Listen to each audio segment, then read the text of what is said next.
Jesus Culture Podcast. This week, Banning prescribes loud Jewish praise music to calm babies screaming in the middle of the night. We'll talk about Easter egg hunts for dogs. Banning sits down with Henry Seeley from the Belonging Co. to chat about their album All the Earth. Kim Walker-Smith talks about the desert season at Encounter Manchester. And we'll hear from a couple who have rolled up their sleeves and are serving their city in some jaw-dropping ways. All that and more coming up right now on the all-new Jesus Culture Podcast.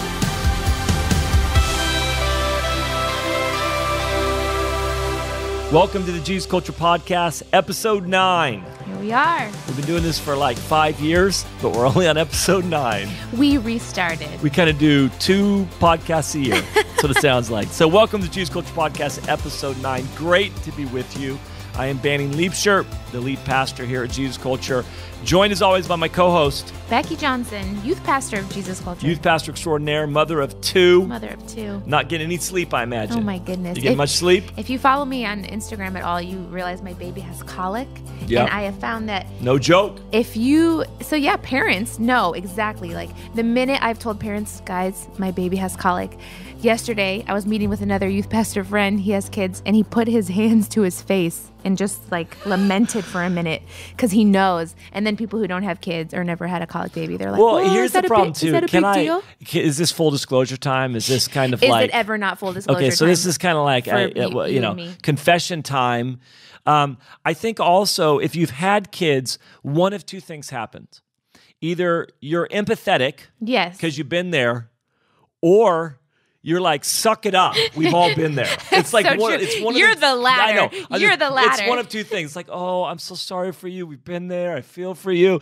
And then there's me who's like, oh my gosh, suck it up. We all walk through the baby up at night. I mean, I remember being like 22 years old, walking around with this baby, screaming in the middle of the night. The baby, not me. Like the baby. You maybe too. I wanted to. And I would just walk around, be 2 or 3 in the morning, just trying to get this kid to stop crying. And the only thing that would get her to go to sleep is loud Jewish praise worship music happening. So I'd be walking around with like, that was kind of in whenever I was gonna say, why did you have that? It was 99. But and I was walking around just like, so it is funny. I don't know. Do you get that? You get kind of the like, oh, I'm so sorry, sweetie. That's so bad. Or I like, get that. oh my gosh, I kind of feel happy inside. I'm like, I get that. I get the sympathy from everybody but you. Oh my gosh, am I the only one? It's so true. And it's funny. No, you live in an Instagram society is the problem. Everybody's like all so nice. They're and all DMing so. me, we're praying for you. Yes, you totally. could try Come this. on. And the Jewish praise music, like when your kid's screaming, you'll try anything, right? Anything. So I was playing Bob Marley because I read that babies like reggae. Really? So I'm like playing. Really? That's an interesting fact. Babies like reggae. You read that? I read that on Baby Center, whatever. Guys, Jesus Culture Podcast brings you really interesting nuggets. So I'm just searching all kinds of blasting music. He's screaming. Oh, but you did brutal. find something that works, and it was super random. It was like some guy shushing all night or something. What was that? Eric was telling me about it. It's a YouTube video. It's a 12-hour loop of a male shushing. It's 12 hours 12 of a male hours. shushing? Yes. Like what? It's so creepy. I forget sometimes in the middle of the night. I wake up. I'm like, there's some who's man here? in our house. Shh. It's for my baby. That's it. 12 hours of a man. It says male shushing 12-hour loop. You'll do anything. You'll do anything. Well, look it up online if your baby's not crying. Listen, 2 things: Bob Marley and a male shushing. And if you're looking for empathy, don't come to me because I find joy in my heart that you're walking through the same pain I walked through. So true. That's horrible. Well, it is great to have all of you guys. For those of you that are regular listeners, we've got a few changes coming up. If you're new to the podcast, welcome. Mm-hmm. We're a big old podcast family with at least 52 listeners. At least. At least. Guaranteed 52 people maybe are listening to this podcast. But we're glad that you're joining us. For those of you that have been with us for a while, we're actually going to go weekly. We go back and forth. We used to be Kit Kats, Reese's. Yeah. We were like Reese's, 2 things, and then we went to Kit Kat 4, and we're going weekly. We're going because we have too much good content. Yeah, totally. I have too much talking I want to do. Banning wants to talk way too much. I almost wanted to say the listeners have demanded it, but they haven't. But that's not really true. We were like, hey guys, we're actually going to go to only twice a month. Is that okay? Yeah. 5-minute podcast. That's it. So we're going weekly. And in that, we're going to be rolling out over the next few months some really great stuff for the podcast network. We have been working tirelessly around the clock, behind the scenes, on a lot of really great podcasts that I'm pretty excited about that we'll be able to dive in. So it's going to be good. Are we allowed to say which one? I'm excited for the... No, we'll tell them soon. Oh, a little teaser. Nice. I'm excited for them. They're going to be good. Yeah, they're going to be really good. And we just laid out the next couple of months of guests for this podcast, and it is a good lineup. We're Fire very emoji. excited. Fire emoji. Oh my gosh. Praise you just hands. Do that? Can I do that? Oh, I'm weak. I'm weak.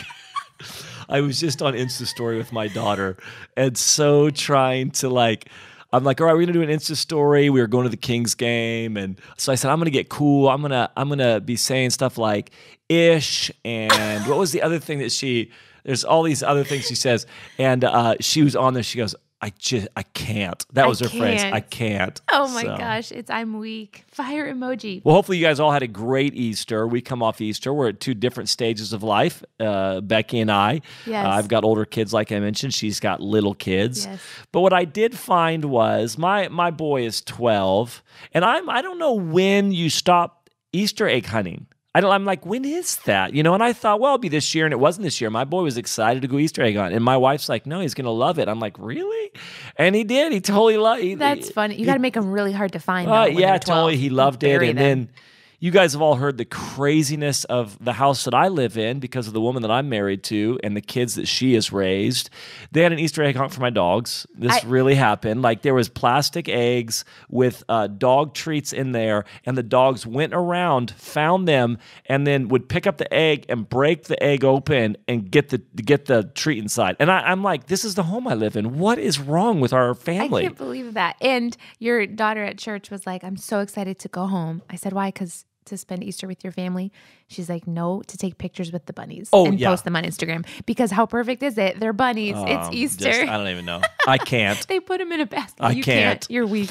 And your Easter with your little girl is probably adorable and cute and wonderful. Well, you were making fun of me on Facebook because I innocently asked my fellow moms, are there any non-candy options? Oh my gosh. For Easter? Listen, I don't want to sugar my child up. It's Easter. It's Easter. There's a carrot in there, there's a turnip, there's a beet. Guys, pray for my daughter because there was yogurt covered raisins, and I put goldfish crackers in there, and she thought those were a treat because we don't have those because it's junk food. Oh my gosh. But also, when I asked the question of how old is too old to trick or treat, obviously 29 is not too old. No, so I thought, man, I miss Easter egg hunting. I want an adult Easter egg hunt with cash in there, girls like chapstick, fun stuff. I don't know. I asked Derek, what do you put in there for guys? Like beef jerky chunks. He's like, cash. So anyway, we had a bunch of young adults over for Easter brunch, and we thought, how funny would it be to hide an egg for them? So we put a coffee gift card in a golden egg, $30 to a coffee shop, and we hid it somewhere crazy. And we have the funniest videos of these 20-somethings crawling up hills in our backyard. The girls are in their nice Easter dresses, and they're digging through vines. They're looking up on the roof. They're checking everything, and somebody found it, but it was fun. So good. Adult Easter egg hunts, it's a thing. It's the thing. I'm bringing it's it all back. the new rave. It's adult coloring books, adult Easter eggs, all that type of stuff. Well, listen, we're excited to jump in. We got some great stuff we're going to be covering today in the podcast. Before we do that, though, we want to let you know something that's coming up with Jesus Culture.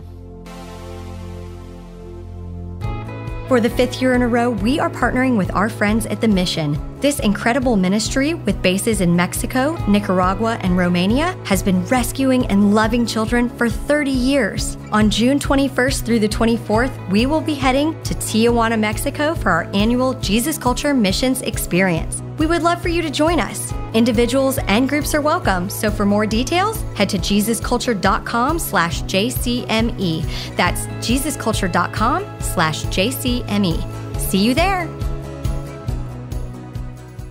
Well, we're constantly saying this on the podcast that we want to bring resources to you that have impacted us, that have really strengthened and refreshed us. And I feel like every time we do that, we're just bringing you people that we love dearly and that are friends of ours that have impacted us. And it's true today as we bring to you today really our music highlight is coming from the Belonging Co., which is a church in Nashville, Tennessee. They just released an album recently called All the Earth. And I've got with me today a friend who was out there recently and just fell in love with this church, fell in love with these pastors. But it's really great to have Henry Seeley on the phone with us. Henry, thanks for taking a few minutes and jumping in on the podcast. Absolutely, man. It's great to be with you guys. I want you to tell us about this album that you guys just released. It's very unique. It's a compilation. You've got some powerhouse worship leaders, but I think it'd be hard to really talk about the album without first honestly talking about your church, because this album is coming out of something pretty special that's happening with you guys in the last few years at your church.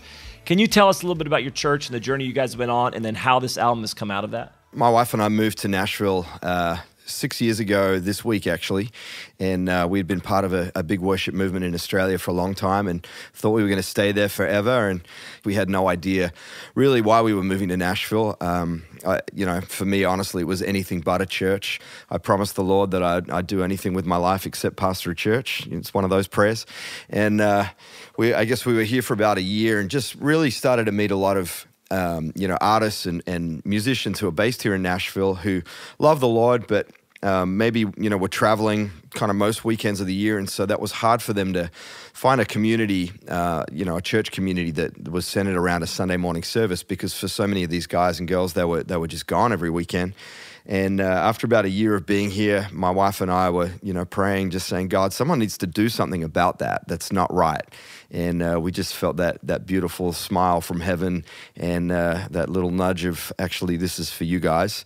And so we started really what we thought was going to be a small group on a Tuesday night, just of building some community for some of these guys and girls. And within a year, we had 100-something people in our basement. And out of that, I guess, church kind of launched. We were a little bit reluctant at first, not that we didn't want a pastor, but we just knew, really what it takes to lead a church well. And, but we just knew that God was in it. And so we, I guess, officially launched as a church just over 4 years ago, and we've got a couple thousand people now that call the Belonging home. And so it's been a wonderful journey. One of the marking things about your church has actually been the worship. Can you talk a little bit about that? Not just the worship leaders you're attracting, but the spirit of the worship that's there, the rawness of it in a positive sense. It's excellent, but just that raw cry for God. Can you talk a little bit about that? Yeah, absolutely. I feel like in some places the worship time and the word can be quite disconnected. But I feel like there's just so much power when there's a synergy between what's happening in the worship and what's going on with the preaching. I feel like it just opens up, that space, that atmosphere to people to not just hear the word, but to really receive it. And so, we've been really I guess, very mindful to make space and allow time in our meetings, in our gatherings for worship, not just to be, 2 or 3 songs on a set list that's, to the clock. But we very rarely even talk about or have a time for our worship time, not that it goes all night, but we just want to be sensitive to what God's doing in that. And, quite often we'll have a set list, but, we might go way off the grid, just really trying to do our best to tune in to, what God's doing and where he's moving in the meeting. And, we, even with our Sunday meetings, we have 2 back-to-back meetings, but they'll start out with the same kind of target in mind, but they'll usually end up in wildly different places, just as we allow God to do, what he wants to do. And so for me, we've created, in fact, not even created, I want to say we're stewarding an atmosphere that I believe God wanted here in Nashville. And I think because of that sense of raw passion, I guess, in our worship, I think it just began to attract other people who are really kind of like-minded in that. And we've found that a lot of, artists and worship leaders, that's the thing that they were actually looking for. Some of these guys and girls had been in places that were amazing, but had been quite structured. And so I think they were just looking for something that was just a little more free in that regard. And so that's really what we've tried to cultivate in our team and in our worship times. Yeah, well, you can definitely tell that spirit comes across so well. And I was just sitting with a pastoral friend the other day, and he said, "Have you heard this album, The Belonging Co.?" And it's amazing, and it's his favorite album, he said, right now. And so it's really powerful. Just very quickly, can you just tell us this album, All the Earth? Who are some of the worship leaders on it? Kerry Jobe, Cody Carnes, Meredith Andrews, Mia Fields, Hope Dast, Andrew Holt, who's our worship pastor, Maggie Reed, myself, Lauren Daigle, and I'm hoping that I haven't missed Sarah Reeves as well. Even the way we recorded this album, we didn't just kind of lock it all into one night and hope for the best. We recorded this over several different, probably a period of 6 or 8 months in the life of our church, and it was a beautiful thing just to be able to take some of the highlight moments. And just put them all together in one album, and so that for me really is the beauty of it. It is quite organic, even though it's it sounds great and it's well produced and all that sort of stuff. It's very much just our church. Yeah, well, you could tell it's not just a performance; it really is a culture. So good. Well, listen, the church is The Belonging Co. The album is All the Earth. You can go follow them on Instagram. You can get on iTunes. You can go to their website and get all that. We'll make sure to have links on it as well. But Henry, thanks so much for taking a few minutes and just talking to us about the album. Yeah, man. Thanks for having me.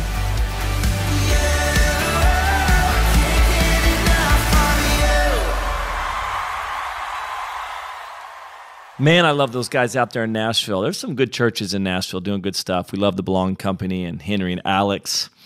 Hey, this next segment, Becky, we're going to jump into this, and we want to just kind of stop for a second and just introduce. You're going to hear us introduce the Ditmores in just a second, but really profound what they're doing in our city. And as many of you may have known, I talked about this on the Sacramento podcast, the message of the week, so I don't want to fully get into all this, but our city has been going through a lot recently with the shooting of Stephon Clark and all of that entails, and just navigating that. It's what people are talking about in our city. They're really working through this thing. And it's just so interesting that in the middle of that, we're going to show you these guys, the Ditmores, who have just rolled up their sleeves, and they're just right in the middle of the city saying, we're going to go reach people, we're going to be a part of the solution. And I think that's what inspires me so much.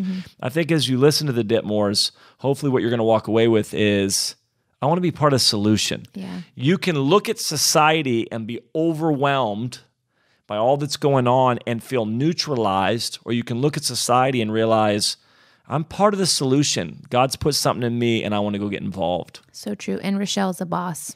Oh, man, I'm so impressed by her. She's powerful. The more I get around her, the more I'm like, man, you are a powerhouse. Yeah. So we're pretty excited for you to be able to hear this next segment, which is People Doing the Stuff. People doing this stuff. Well, one of the greatest things that we've had the opportunity of doing since we've moved to Sacramento is get to know some new people and create new friends. And with us today are two of those people who we love dearly and have been working together with and just connecting on a friendship level, similar ages, I think. Yes. Am I allowed to say that? Because I'm 41, so am I allowed to say similar ages? 42. Yes. Okay, all right. Yeah. Similar Yes, ages, here we go. similar stage of life. But really great to have with us on the podcast today, Rochelle and Lauren Ditmore. It's good to be here. Well, it's really great to have you guys on the podcast. Thanks for joining us. Before we get into what you're doing, and again, you guys are in this segment that we call People Doing the Stuff because you are in the trenches doing the stuff. I want to hear about it. Can you first, though, before you tell us about what you're doing, who are you guys? Married, kids? Give us the whole kind of spiel. Yeah. So we are a family that actually moved into Oak Park, Sacramento. We have 6 children, actually. Wow. 3 biological, 3 adopted. So we are a tribe. Yeah, you are. We've been Big married old for 10 blended family. years. We say we don't do anything small or slow. That's awesome. Good. Married 10 years, kids. You live in Oak Park, Sacramento. How long have you guys been in Sacramento? I've been here since 2000, 2001. I moved here. She's been here since 99. about 99, yeah. Fantastic. You run an organization called City of Refuge. You're in this room right now. We've partnered with you in a few of the things that you're doing, and you're here because we really have just been so inspired and love what you're doing. Tell us what you're doing, why you're doing it, how you're doing it, how you got there. Tell us your story. In 2000, I moved into Oak Park and started with running after-school programs for children living in the neighborhood. And when I'm going to interrupt you because this is my podcast. I think I'm allowed, right? Is that what it is? That You can do so that. harsh, you know. You moved to Oak Park. A lot of people they're not from Sacramento. Yeah. Why'd you move to Oak Park? Describe Oak Park. Yeah. Oak Park was a neighborhood that had a history of poverty, of crime, of gang violence. a neighborhood that obviously just needed hope of Jesus. Sure. And I think the most powerful thing that we have to offer as God's people is our lives. And just that presence shifts atmospheres. And it's at that point when we can really partner with heaven in seeing heaven come down in a community like this. What would it look like if Jesus showed up and he lived here? You moved to Oak Park. Was it intentional or just by accident? Intentional. Absolutely. So you moved to Oak Park. How'd you know you wanted to move to Oak Park? How'd that come on your heart? I was actually on staff with an organization called Youth for Christ at the time, and we had gotten a call from a pastor in the neighborhood saying, would you partner with us and help us in reaching our community? We kind of don't know where to begin. And so I actually took an assignment, and I moved there with my 80-pound Rottweiler at the time and got to work. What made you, was there hesitation in going? Like, this is what I love. This is why you're there, right? The Lord puts something in your heart and you just go for it. Was there anything that thought, man, maybe I shouldn't go? No. You go. So you go, and then what happens? Yes. So I went. I actually got a husband out of it, quite frankly. There we go. Hey, all you single people out there. So we actually met. Go pursue the things of God in your heart, and you'll get a spouse. Right, yes. Absolutely. Yes. We met, both of us were on the worship team at Bayside of South Sacramento. We Okay. actually met there.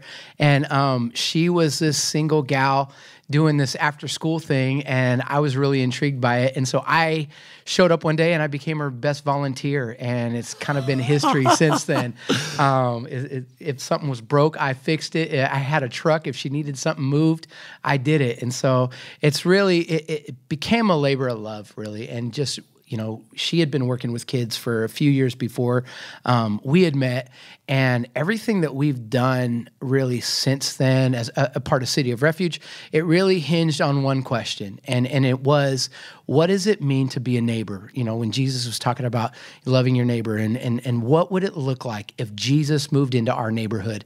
One of our founding scriptures is really found in John 1:14, where it says that, and he put flesh on, and in the Message it says, and he moved into our neighborhood. And so we asked that question, what would it look like if Jesus moved into our neighborhood? How would our neighborhood change?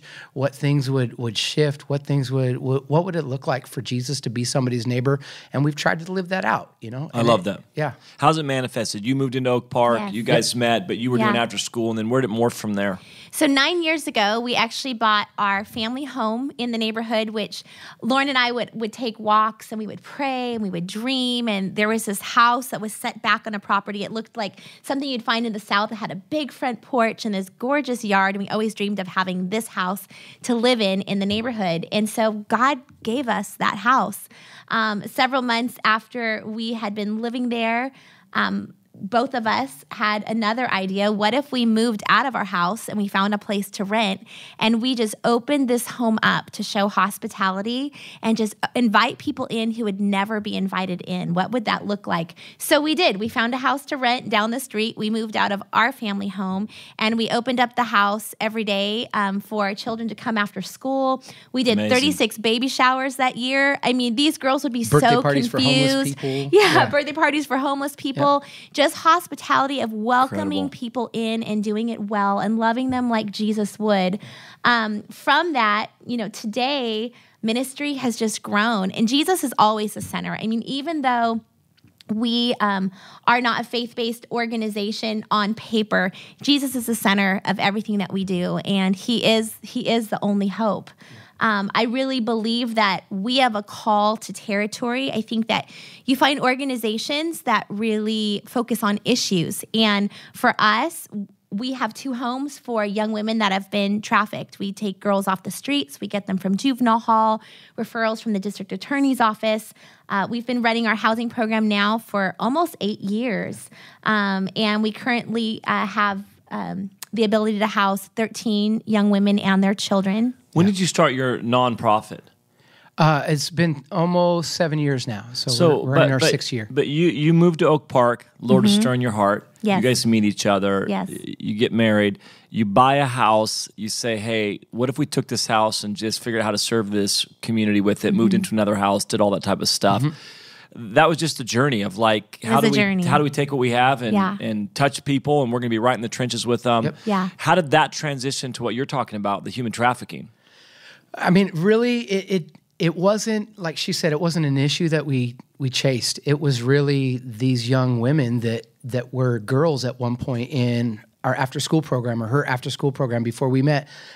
They just started showing up again, and they had been down some roads in life, and one thing led to another, and they're being trafficked, they're being taken advantage of, and they wouldn't call it trafficking. That's not really a terminology that they would use.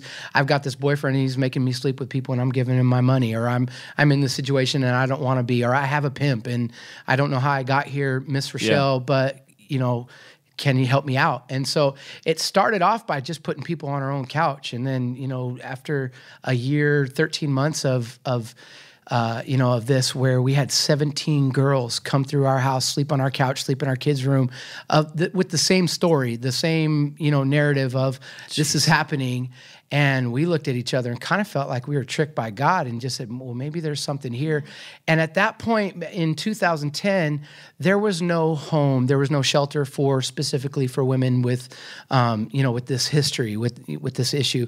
There were homeless shelters and different things, but nothing for women that had been trafficked. And so we really began to pray and just say, okay, Jesus, is this something that you're wanting us to do as well? And again, it was an answer to a problem that showed up at our front door, really. I think one of my favorite moments, like in that season, was the night before Christmas Eve, when we were beginning to have a lot of those young women that were either showing up at our house or at our ministry house.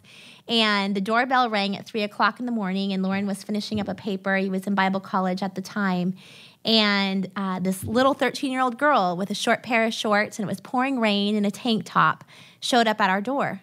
And we knew from law enforcement that she was seen out on the Blade, which is where a lot of the girls walk. And she had been a constant runner from Sacramento Children's Receiving Home. And she showed up at our door at 3:00 in the morning. And the car that was outside was this rundown Caddy.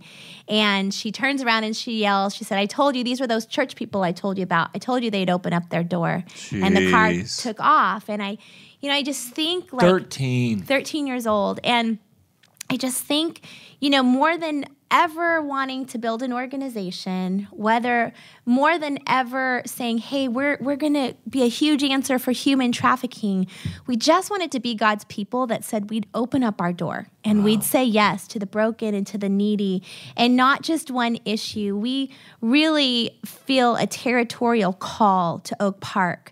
Our city, with the Kings Arena and a lot of the development, is being rebuilt and it's being revitalized. And we love it. We love the coffee shops. We love the restoration. We love the beauty that we're seeing around us. But we believe Isaiah 61. We believe the ancient ruins will be rebuilt, and there will be beauty for ashes, and the oil of joy for mourning, and the spirit of praise for the spirit of heaviness, and that oaks of righteousness will be planted and a new reputation will be had. Today when you look at City of Refuge, we have our housing program. We also have a program called Shine in 9 of our local schools. And Grit Academy. We won't forget the boys. In 9 of our local schools, we have a partnership with Sac City Unified School District, where this year we'll have over 900 girls go through our Shine program and enter into our sisterhood program, where they are having the opportunity to engage in long-term relationships with people who say, yeah, Jesus is a part of my life. Yeah. I think one of the things I love about your story is, and honestly, just the simplicity of it, of just like, I just said yes and started moving forward, and here we are. But that yes has a real cost involved to it. Yeah. Mm-hmm. And I think, it's not to be melodramatic, but so much of our generation doesn't fully understand costs. They're not the World War II generation, not the Vietnam. Like World War II is like, it was pretty costly. You went for this cause, I'd go. I'm not sure if I'm coming home. Mm-hmm. Talk to me about the cost and how you've got on the other side. You've got a family. People that are listening right now have to understand, hey, there is a cost involved to the yes that I said to have my door open to my community. To pursue people for God. What would you say to those people? Like, yes, there's a cost involved. Here's the other side of that. Like, what would that be? Like both, yes, there. That is, like, talk to me about the cost a little bit. Absolutely. It's It sounds sexy on a website. Can I say sexy? I don't know. But Listen to G's Culture Podcast. Absolutely. Okay, good. Sounds but sexy. The reality It does is, sound sexy. It does. It sounds great, and you're doing all these great things. But the reality is that you're 10 years in too. We're parents. And, with parents, that also comes grandparents. And you have grandparents looking at you going, why are you bringing my grandkids into that neighborhood? How come you don't move out of there? Is that safe? You get the questions of, why are you building here? Are you being a good parent? Are you being responsible? And, well-intentioned folks in our lives that have questioned if what we're doing is good for our family. And you have to count that cost. You do. And, when we moved into that house on 38th Street, what she didn't tell you, she described this big old huge porch and this house that was set back off the street. But this was also one of the busiest streets on our neighborhood when it comes to, it was a street that gang violence and you were hearing gunshots, and there was 150 kids that lived on this one little, street block. And it was, 5 crack houses. And so there's the cost of you're not just answering that for yourself, but you're saying yes as a family. And, the reality is that when Jesus did say you have to count the cost before you build your house, you really do, or else you'll end up one day going, do I really want to keep doing this? And we've had to ask ourselves that question a lot. And 5, 6, 7, 10 years down the road, we're looking at each other going, now we've been doing this, as a couple for a decade. She's been doing it for over 20 years. And, we just keep coming back to the place where God keeps confirming, and just he's been there the whole time. And in spite of the cost, there's also just this grace for doing what you're called to do and being in places that you're graced to be. And, where some people may not feel comfortable around gang members and women that have been trafficked or prostituting themselves or homeless folks. And it might be a little scary. It's normal now, and it kind of feels weird being in other places for us sometimes. When we need a good reboot, we go out to the fountains in Roseville and walk around like we have some money in our pocket and sip a latte, and it feels good. But we do have to get out of there sometimes. But there is a cost to it, and I was reminded the guys in our church were reading through the Bible chronologically, and we got to that place where Abraham was buying the cave because his wife had died, and they wanted to give it to him, and he refused. And it reminded me of David when he was bringing the temple back, and he says, I refuse to take something that doesn't, do something for the Lord. Nothing for the Lord great can be done cheaply or for free, and it always costs us something. Rochelle, talk to me about this because, and I love your story. Talk to me why it's so important that we not just set our lives up to be safe and comfortable, but that we roll our sleeves up and get dirty and get in the trenches. Why is that important for a believer to say, listen, roll your sleeves up, get dirty. This is the only way to live. I mean, I'm looking at you, and again, not everybody can see you guys in the air, but I'm like, that's kind of what you've done. You've just said, I don't want to live any other way. Why is that important? Why is that your philosophy? It's absolutely what Jesus did for me. I remember this one night when we first had made the decision to open up our first little home for young women who had been trafficked. And we went through probably more break-ins than I could ever imagine. Everything was stolen. It was not stolen once. It was stolen again and again and again. And we also were questioned as to why we'd open up a place of safety there in Oak Park. That didn't make sense. If we were trying to create safety, why wouldn't you take them out? Why wouldn't you put them someplace safe? And we didn't know. We just know that God said, build here. And it was an act of obedience on our part. And I believe just a real boldness in the spirit because of what we heard, not by our own flesh, to say we're going to build in the enemy's camp, and we're going to believe that life and hope will thrive here and will live here. And getting down, I can't even imagine another moment that was kind of like this one particular night we experienced. We had been through just a couple of weeks where there was just so much attack. It was so intense. And we went into the house that we had been working on. It had been broken in and vandalized again. And someone had actually knocked the refrigerator over on the way out. They stole a refrigerator. Yeah. And That's they had not an easy left. task. No, Stop right there. I mean, that takes some right? Yeah. Well done. Brand You want it well brand done. new refrigerator, brand new stove. I mean, we were getting ready to open up this house. They and it was, just stole it? They jacked They it all, stole man. it. I mean, they were Yeah. pretty Okay. bold. Yeah, our caretaker was gone for the weekend when this happened, and it was super hot. And we opened up the door, and the house smelled like you would not believe. It was like somebody died. Yeah. And we actually that night, Lauren and I were going to Starbucks on a date to plan a fundraiser because we're like, we need to raise some money. We're like, I guess we're not going to go raise money or planning that tonight. So we went and changed our clothes, and instead we came back to that house, and it was so overwhelming before we walked in because it was like, Lord, like our resources, like here we go again. And I remember walking in, and this is really disgusting, but there was literally a pool of like old meat blood and maggots on the floor. when they removed the refrigerator, we They had the dropped this refrigerator meat. stocked, and the meat was Yeah. just sitting there in a pile. Yeah. And I remember just getting on my knees, and we had an iPod at the time. We put in that iPod and played this worship music. I think it was Jesus Culture It music. probably was Jesus Culture. Of course it was. I actually wouldn't. If Jesus Culture wasn't a part of this story, I wouldn't even have you on the podcast. Right? I'm sure it was Jesus Culture Of that like course it brought in was. this Yes, holy it was. moment. But I remember just on my knees, just wiping up that grime. And just the presence of the Lord was so rich in that Jeez, house. Come on. And he was like, this is it. Like, this is it. This is what I did for you. I came into your mess. I came into your gosh. brokenness.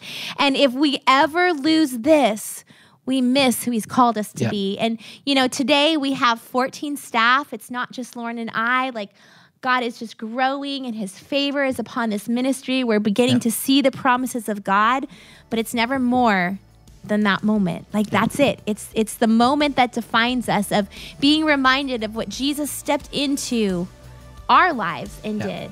Yeah. And we have the honor of getting to do that with others. It's incredible. Incredible. Well, how do they find out what you're doing? Connect. You can go to our website, www.cityofrefugesac.com, like Sacramento, Yep. SAC, and you can check us out, find out info at City of Refuge Sac. You can email us. Well, we'll make sure to put a bunch of that stuff up online, and we sure appreciate you taking time to come and sit down with us and just talk. Just so Absolutely. inspired and just so love what you're doing, and just so grateful for it as Thanks well. for having us. Thanks for joining us. Yes.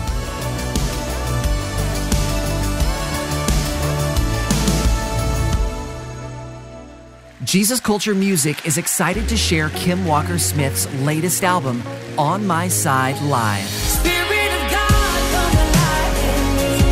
I wanna live in your reality. These songs were recorded during the On My Side tour last fall. Through this album, Kim explored themes of heartbreak and triumph while giving us all a glimpse into the past 4 years of her life.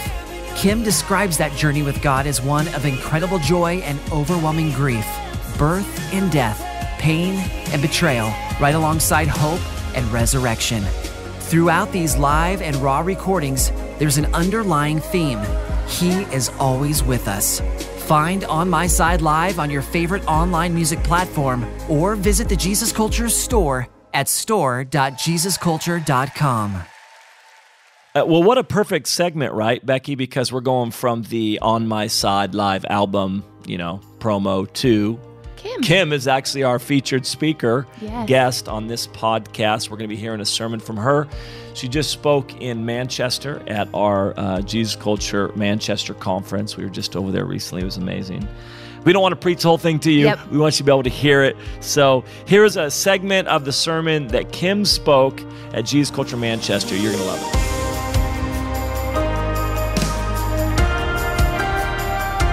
The Lord doesn't want you to just arrive at plan A or plan B or the next step or whatever it is that he's called you to or put in your heart, that dream. But when you get there, he wants you to actually flourish and to thrive inside of that thing.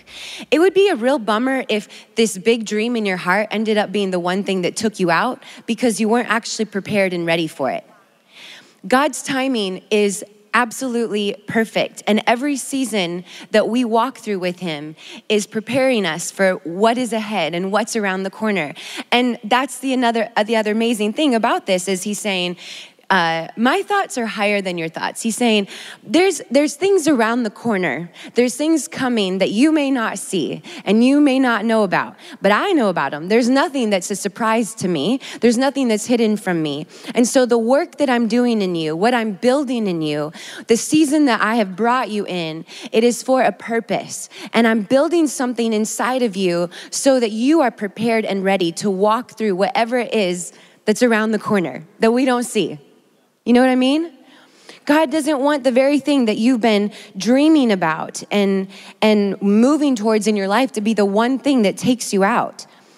Oftentimes we hear, don't despise small beginnings. Like there's a lot to be said in that. Like, don't despise small beginnings, but don't despise the season you're in. Oftentimes we find ourselves in a desert season. And I know for me, the first time that I really kind of had the revelation, I am in a desert season, I instantly did what probably a lot of people do. I started wondering, what did I do wrong? And I started thinking, did I sin somewhere? Have I upset you, God? Why have you abandoned me? You have forsaken me. I'm alone. I can't hear you. I can't see you. What am I gonna do? Am I even a Christian anymore? I'm a little dramatic, so that might have been a little bit more than the normal person, but that's how I felt. And one day I had different people coming and giving me this word over and over. And they said, hey, I was praying for you. And I felt like the Lord gave me a verse for you. It's Hosea 2:14. And I was so irritated. I didn't even want to read it. Like, I was like, God, why aren't you speaking to me? And I'm not even paying attention to these people coming. And finally, after the third person that came and said that, I actually dove in and read that. And I was so amazed to read Hosea 2:14, which is now like one of my favorite scriptures. It says, therefore, I am now going to allure her. I will lead her into the desert. There I will speak to her, and I will make in the valley of trouble a door of hope, and I will restore her. She will sing as in the days of her youth. This whole section of scripture is talking about how actually when you are in a desert season, again, it is not any kind of surprise to God, but He is the one who has led you into that season. And it is actually an invitation to intimacy. He's saying to you, the way that I spoke to you yesterday is not the way that I want to speak to you today. And what I did in you yesterday is not what I'm doing in you today. And from my experience, every time I've walked through a desert season, when I've come out on the other side, I've come out with a greater intimacy with Jesus and a new authority to walk in breakthrough. And now when I feel myself coming into a desert season, I'm like, yes. A lot of times it means promotion is on the other side. I mean, I might be suffering and whining just a little bit through the desert season, but I know that He's the one who brought me there, and He did it for a purpose. He did it for a reason. Jesus culture, I love sharing this story. It's something that I hold really dear to my heart, and I remind myself of a lot. When we first were dreaming about what God could possibly do with us and in us and through us, we had started this prayer night for the teenagers in our youth group. And it was on a Friday night, and it started late, like 9 o'clock or something. And I would lead worship at this. It was prayer and worship.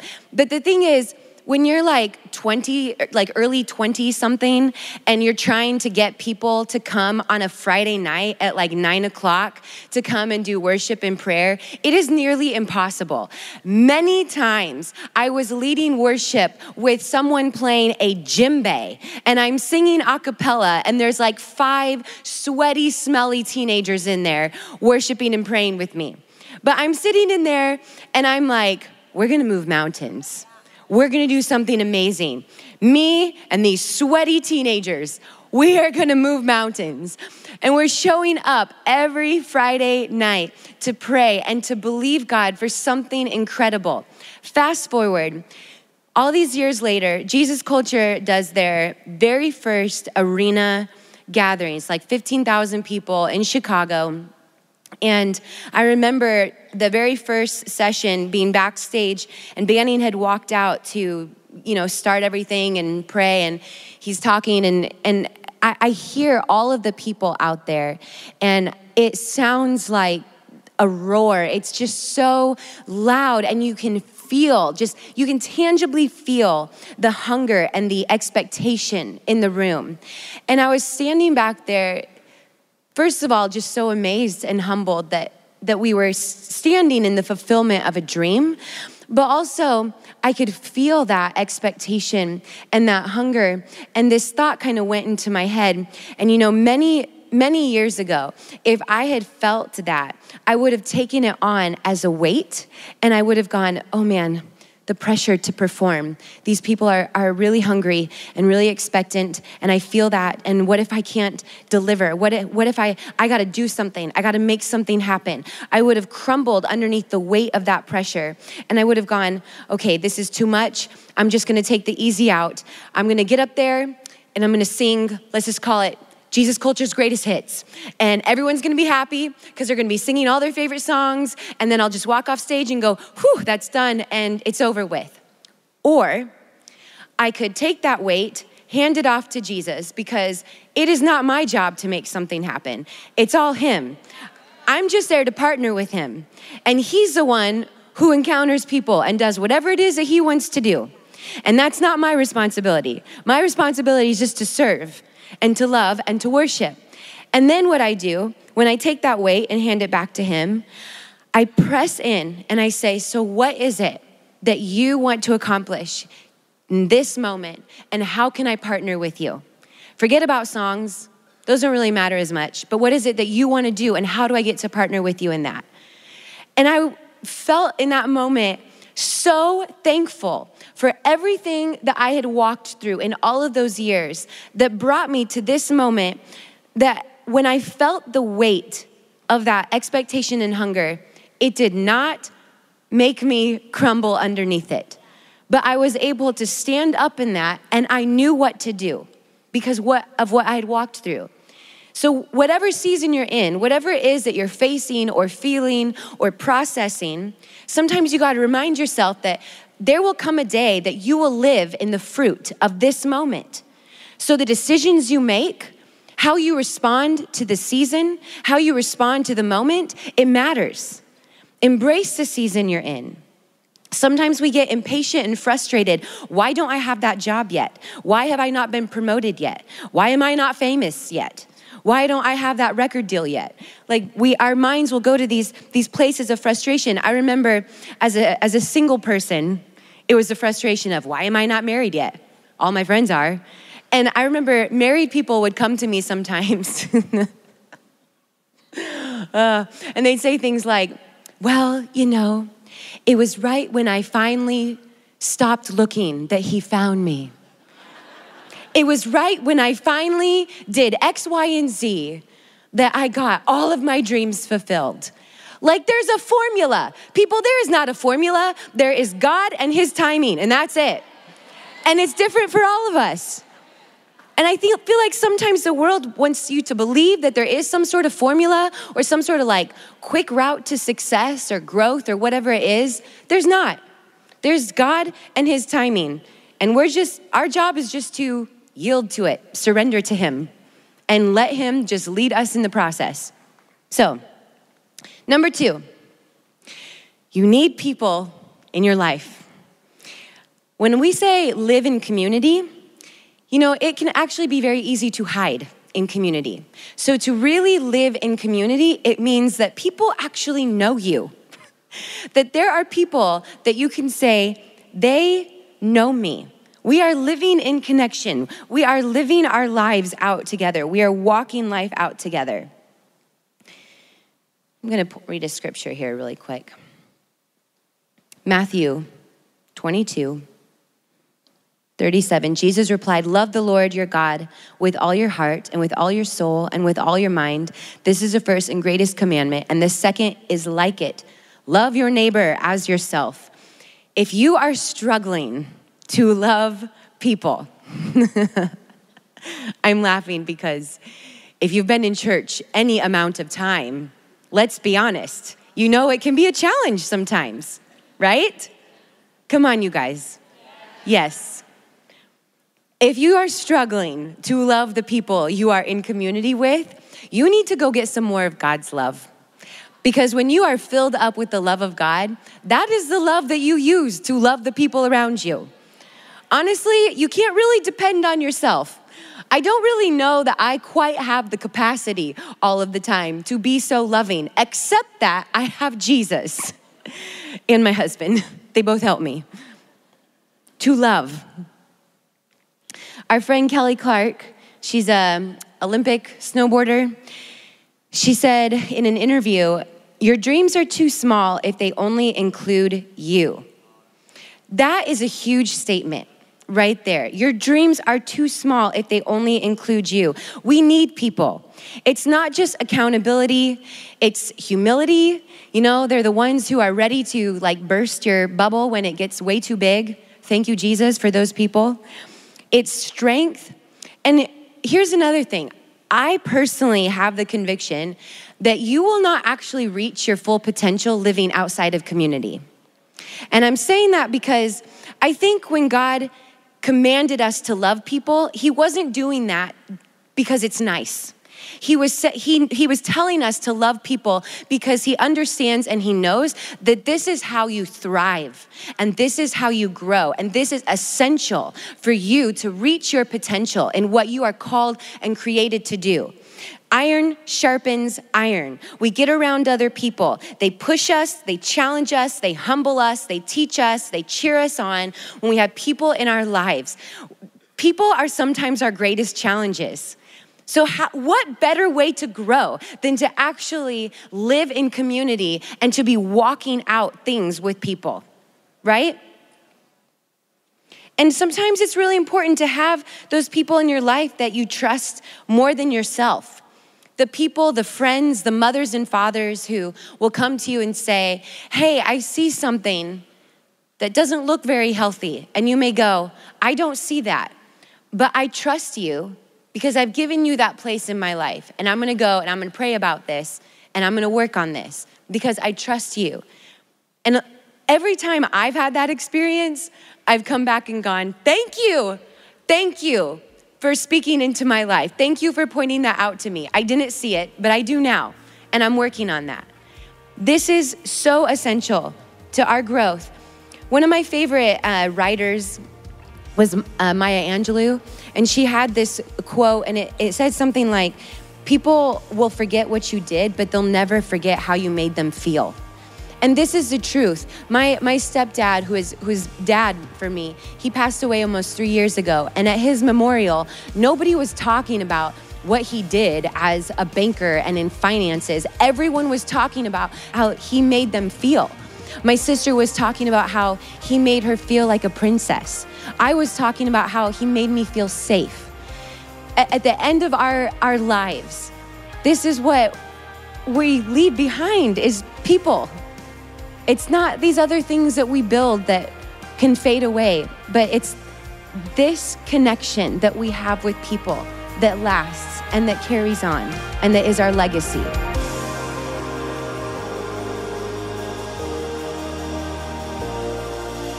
Well, thanks, guys. It's always so good being with you. This was a jam-packed episode. I love it, filled with lots of inspiring women for me, the Rochelle Dipmore and Kim. Hope you guys loved it. We are giving away some of the things that you heard about in this episode. It's 2 amazing albums. The Belonging Company with Henry and Alex Seeley. We're going to give away some of those albums, as well as Kim's latest album, On My Side Live, an amazing album with a take of those songs with that live worship setting. So make sure you head over to Instagram at JC Podcast, enter the giveaway, get those resources. And please leave us a review on iTunes. It really does help people when they're deciding whether or not they want to hit that subscribe button. They're reading the reviews. So leave a review, even if it's 1 sentence. We would greatly appreciate you letting us know how this podcast has affected you. And last but not least, we are now on Spotify. We have joined the ranks of podcasts on Spotify. So if that's your platform, if that's what you like to listen to, find us on there, Jesus Culture Podcast, and keep up with everything that we're doing there. Thanks so much, guys, and we will see you next time. I've encountered something I cannot deny. Lord, I believe it. Living water pouring into my life.